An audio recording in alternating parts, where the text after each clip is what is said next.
Bueno, hoy vamos a hablar de geometría euclidia. Es decir, vamos a aprender a medir de una determinada manera en un espacio vectorial. De igual manera que los espacios vectoriales no venían con una base y nosotros fijamos una base al inicio, la base ortonormal, pero luego liberamos eso y dejamos que fueran cualquier base, de igual manera ahora vamos a aprender a medir de una manera, lo que se llama con la geometría euclidia, con la métrica euclidia, y luego podríamos ver cómo esto se podría hacer más en general. Bueno, todo se basa en el teorema de Pitágoras, que es el fundamento de la geometría euclidia, que lo que dice es que en un triángulo rectángulo, ya lo sabéis, en un triángulo rectángulo como este, la suma de los cuadrados de los catetos x e y es el cuadrado de la hipotenusa.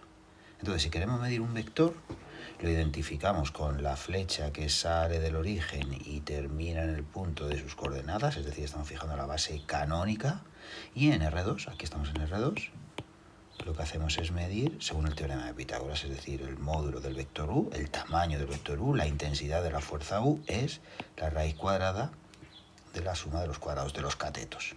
Y en general, aquí lo veis, en Rn se puede hacer igual. Si estuviéramos en R3, pues tendríamos una figura tridimensional, ¿no? Entonces tendríamos un vectorcito que se levanta por aquí, ¿de acuerdo? Que baja aquí abajo y que se proyecta aquí. Entonces calcularíamos primero el módulo de este vector según la fórmula que acabamos de señalar, y luego le sumaríamos el cuadrado de este, que sería la correspondiente z. Entonces al final tendríamos la raíz cuadrada de x cuadrado más y cuadrado más z cuadrado. Y así en general. El módulo de un vector aplicando recursivamente el teorema de Pitágoras se mide así, como la suma de los cuadrados de sus coordenadas, raíz cuadrada. Y esto necesita siempre que las coordenadas estén en la base canónica. Luego veremos que esto se generaliza a lo que se llama una base ortonormal, pero de momento vamos a pedir que las coordenadas estén en la base canónica para poder aplicar el teorema de Pitágoras. Bien, entonces lo que hacemos es, observando la fórmula que nos ha dado el teorema de Pitágoras, x1 al cuadrado más x2 al cuadrado más xn cuadrado y luego la raíz cuadrada, lo que hacemos es, de alguna manera, definir una operación entre dos vectores, v y w, que se llama producto escalar. Y esa operación lo que nos va a sacar es, para cada dos vectores, un número. Luego lo interpretaremos geométricamente de más maneras, pero de momento es como dejar que la segunda coordenada no sea igual que la primera en la fórmula del módulo. Es decir, multiplicar primera coordenada por primera coordenada, segunda por segunda, tercera por tercera, etc. x1 por y1, x2 por y2, xn por yn y sumarlo todo. Es decir, como poner el vector así en matriz horizontal y aquí en vertical. Lo voy a escribir así matricialmente.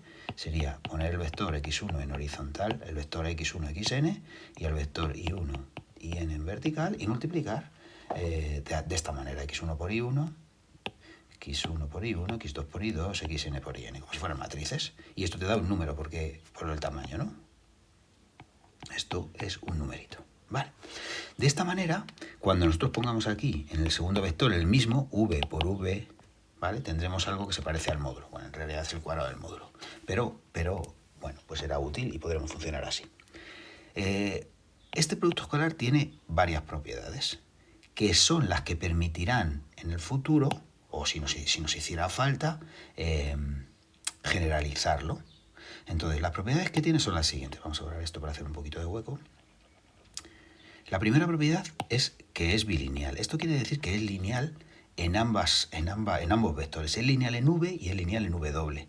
Por ejemplo, si nosotros multiplicamos v por una combinación lineal lambda v1 más mu v2, decimos que esto es lineal. Esto se puede comprobar simplemente con la fórmula. ¿Y qué quiere decir que es lineal? Que respeta las combinaciones lineales. Es decir, que esto es lambda v por w1 más mu v por w2. Es decir, que respeta la suma y respeta el producto por escalares. Los saca fuera los escalares y respeta la suma. La suma de los productos escalares es el producto escalar, ¿vale? Entonces, lo que tenemos es una linealidad, en este caso escrito en la segunda coordenada, y vosotros podéis escribir lo que significa ser lineal en la primera coordenada, ¿vale? ¿Qué significa que es simétrica? Pues significa que cuando multiplique v por w es igual que w por v. Bueno, esto es obvio de la fórmula. si cambias el papel de la X y la Y, pues no cambia nada. Esto es importante porque luego vamos a usar esto para medir ángulos y tienen que ser los ángulos iguales cuando vas de U hasta V que cuando vas de V hasta U. Tercera propiedad, es definida positiva, es decir, si tú multiplicas V por V, pues esto siempre sale positivo, mayor o igual que 0. Esto es obvio de la fórmula, ¿no? Porque tienes x1 por y1, si pones x y x tendrías x1 al cuadrado, x al cuadrado, la suma de los cuadrados es siempre positiva. Y esto es importante porque si nos va a servir para medir, luego tendríamos que hacer la raíz cuadrada, según el teorema de Pitágoras, y solo se puede hacer raíces cuadradas de números que son mayores o iguales que 0. Y finalmente, se llama una forma bilineal no degenerada. Es decir, si v por v es igual a 0, entonces v es 0. Solamente, bueno, en realidad es un sí, solo sí, porque si v es 0, pues v por v es 0. Porque solamente la suma de los cuadrados de unos cuantos números es positiva cuando cada uno de los cuadrados es positiva, no, es 0, cuando cada uno de los cuadrados es 0. Entonces, estas cuatro propiedades, ser bilineal, ser simétrica, ser definida positiva y no degenerada, caracterizan el producto escalar. Es decir, lo podríamos definir en abstracto o lo podríamos cambiar. De esta manera, un producto escalar que cumpla estas cuatro propiedades nos va a permitir medir, nos va a permitir luego calcular ángulos y no necesariamente haciendo geometría euclídea, sino haciendo otro tipo de geometrías. Bueno, es una comprobación, bueno, que hay que hacer unas cuentecitas, que si tú multiplicas el producto, o si tú haces el producto escalar de v por w y divides entre los módulos, o si quieres, cuando divides, bueno, todavía no he dicho lo que son los módulos, pero lo hemos dicho antes, ¿no? El módulo de v era la raíz cuadrada de la suma de los cuadrados. Ahora volveré sobre él en un momento, pero como es la suma la raíz cuadrada de la suma de los cuadrados, el módulo de v será la raíz del producto v por v. Voy a escribirlo un momentín aquí, aunque viene en la siguiente transparencia. El módulo de v es la raíz cuadrada de v por v. Fijaros que esto se puede hacer porque la forma es definida positiva, es decir, porque v por v es positivo, si no, no se podría hacer la raíz cuadrada.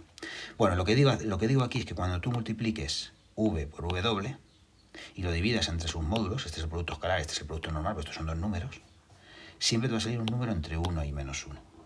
Lo cual hace indicar que nos va a permitir calcular el coseno del ángulo, porque los cosenos van entre menos 1 y 1, entonces puedes calcular el coseno del ángulo. O si queréis, también dice que cuando multiplicas, si tú coges este vector, que lo voy a escribir aquí, v dividido entre el módulo de v, pues al final esto es como un vector que mide 7, que lo divides entre 7, pues entonces mide 1. Entonces si tú coges los dos vectores que son unitarios, o sea que mide 1 y este que mide 1, v partido por w y v partido por su módulo y w partido por su módulo, estos productos siempre dan entre 1 y menos 1. De alguna manera están asociados a un coseno de un ángulo. Pero bueno, esto lo digo en la próxima transparencia. Importante, el producto escalar con el cual nosotros vamos a trabajar es este. Pero podría ser otro que cumpliera estas cuatro propiedades, ¿de acuerdo?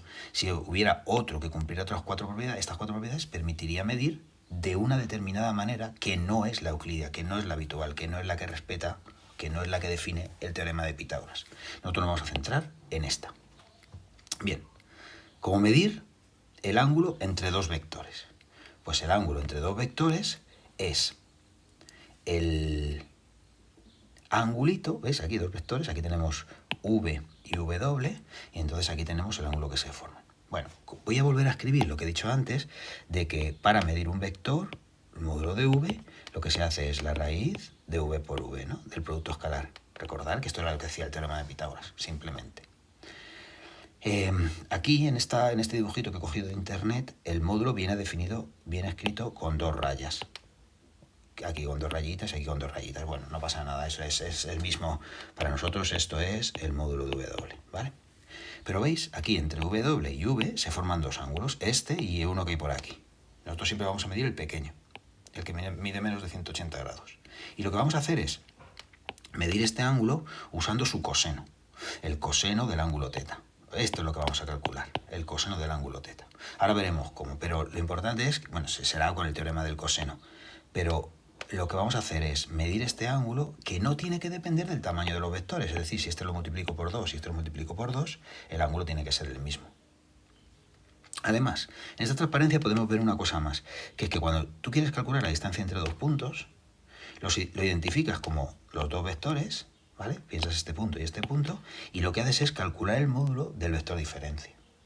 Entonces el módulo del vector diferencia va a ser una distancia, una manera de medir la distancia entre estos dos puntos. Esta es la fórmula habitual de que cuando tú tienes un punto, por ejemplo, en 3 dimensiones, x1 y 1, z1, y otro punto, x2 y 2, z2, haces la diferencia, que es, este vector sería x1 menos y1, x2 menos y2, no, perdón, x1 menos, no, lo he llamado x1, espera, vamos a escribirlo bien.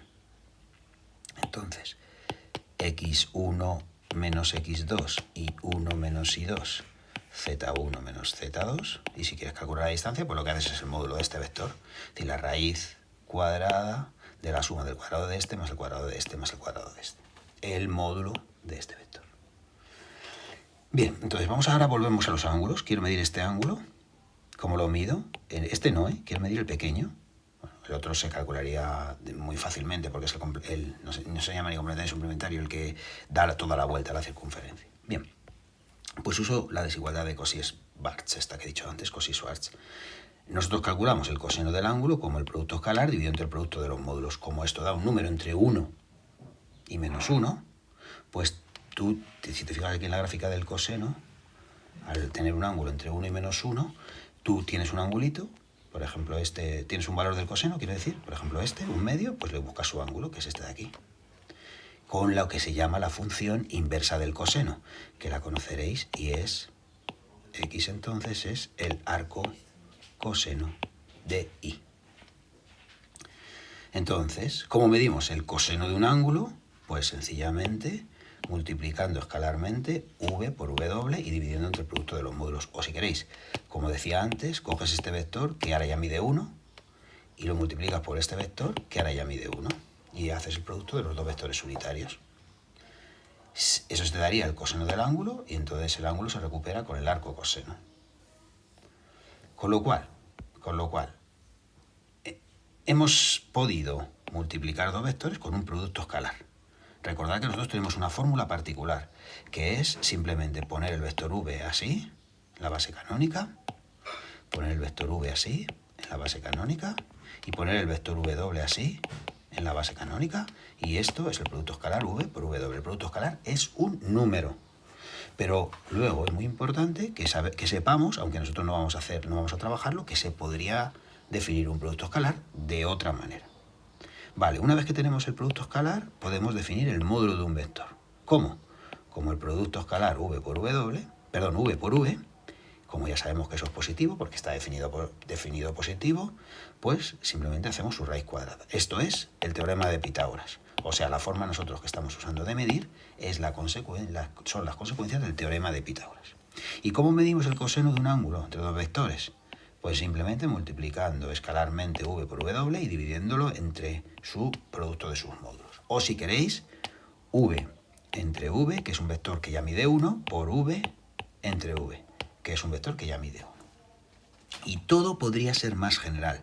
Podríamos definir otro producto escalar, con esas propiedades que hemos dicho antes, otro módulo y otro coseno. O sea, podríamos medir de otra manera. Por ejemplo, pensar en la superficie de la Tierra. La superficie de la Tierra, la geometría que se hace no es euclidia, es geometría de una esfera.